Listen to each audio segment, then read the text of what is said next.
Sejak datangnya pandemi ke tanah air, tidak berselang lama sekolah pun diliburkan dan dilanjutkan dengan pembelajaran secara daring atau via online. Terhitung sudah 10 bulan, hampir 1 tahun lamanya dari dimulai diberlakukannya pembelajaran secara daring. Tetapi pada 20 November 2020, Menteri Pendidikan dengan 3 menteri lainnya mengeluarkan surat keputusan bersama, yaitu akan dibukanya kembali sekolah pada Januari 2021. Hal ini diputuskan setelah diberlakukannya peninjauan ulang dan evaluasi tentang pembelajaran jarak jauh yang ternyata menghasilkan banyak hal yang negatif, terutama pada kondisi psikologis pelajar. Jika PJJ ini terus dilakukan, dikhawatirkan akan menimbulkan risiko yang permanen.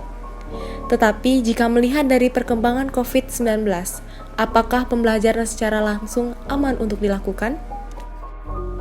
Berdasarkan data yang diperoleh dari tim Madya Padma, sejak 1-3 Desember mengalami pelonjakan grafik yang tinggi, dan per tanggal 3 Desember 2020, didapatkan jumlah penambahan kasus positif hingga 230 kasus, dan total menjadi 14.569 orang.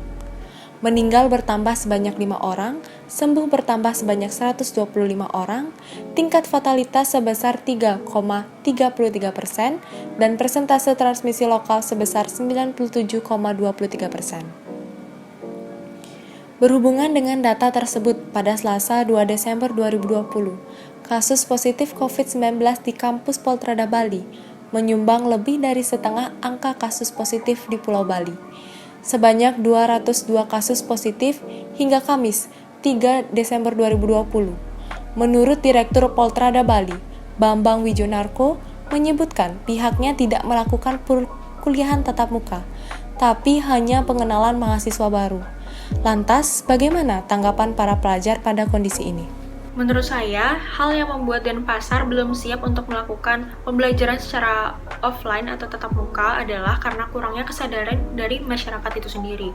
Karena berdasarkan yang saya lihat belakangan ini, bahwa sebagian dari masyarakat tersebut sudah mulai melakukan aktivitasnya seperti biasa dan mengabaikan adanya protokol kesehatan. Kalau saya sendiri, Denpasar hitungannya belum siap tatap muka. Hitungannya dari individu-individu sendiri gitu. Kita mungkin memang sudah diberikan peringatan untuk mengikuti protokol. Tetapi beberapa dari kita itu melawan protokol gitu loh. Jadi kondisi sekarang kan juga kayak kurang kondusif aja gitu.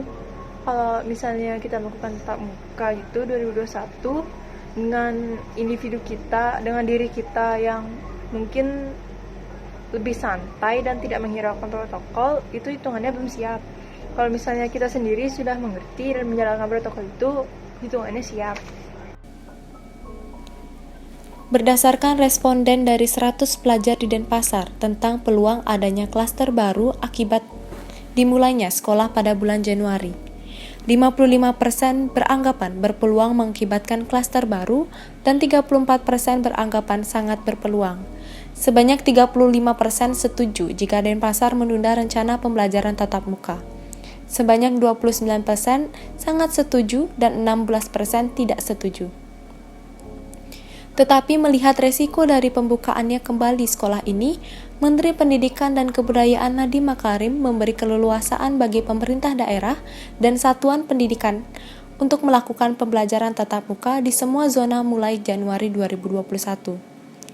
Dengan demikian, jika sekolah atau kampus yang ingin membuka kembali kegiatan belajar, maka persiapannya harus rampung dalam waktu tak sampai 2 bulan. Untuk melakukannya pembelajaran tatap muka, sekolah dan kampus harus memenuhi 6 daftar periksa yang ditentukan Kemendikbud. Pertama, ketersediaan sarana sanitasi dan kebersihan seperti ketersediaan toilet bersih yang layak, sarana cuci tangan menggunakan sabun dan air mengalir atau hand sanitizer, dan tersedianya disinfektan. Kedua, kesiapan satuan pendidikan dalam menerapkan wajib masker di lingkungan sekolah. Ketiga, memiliki alat pengukur suhu tubuh atau termogun. 4. Mampu mengakses fasilitas pelayanan kesehatan atau Fasyankes. 5. Memiliki pemetaan warga satuan pendidikan seperti data komorbid tidak terkendali, data kepemilikan akses transportasi yang aman, riwayat perjalanan daerah dengan tingkat resiko COVID-19, serta data riwayat kontak dengan orang terkonfirmasi positif COVID-19. Yang keenam, mendapat persetujuan dari komite sekolah atau perwakilan dari orang tua maupun wali. Nah, pada saat pembelajaran offline tersebut, pemerintah memperbolehkan namun tidak mewajibkan. Nah, di sini pemerintah hanya memberikan wadah bagi siswa-siswa yang ingin melakukan pembelajaran secara offline, dan pastinya diperlukan adanya dukungan dari orang tua, persetujuan orang tua, dan juga pemerintah daerah, sekolah, dan juga siswa itu sendiri. Nah, dengan adanya kolaborasi dari berbagai pihak tersebut, maka pembelajaran secara offline yang akan dilaksanakan di tahun 2021 ini akan berjalan dengan baik.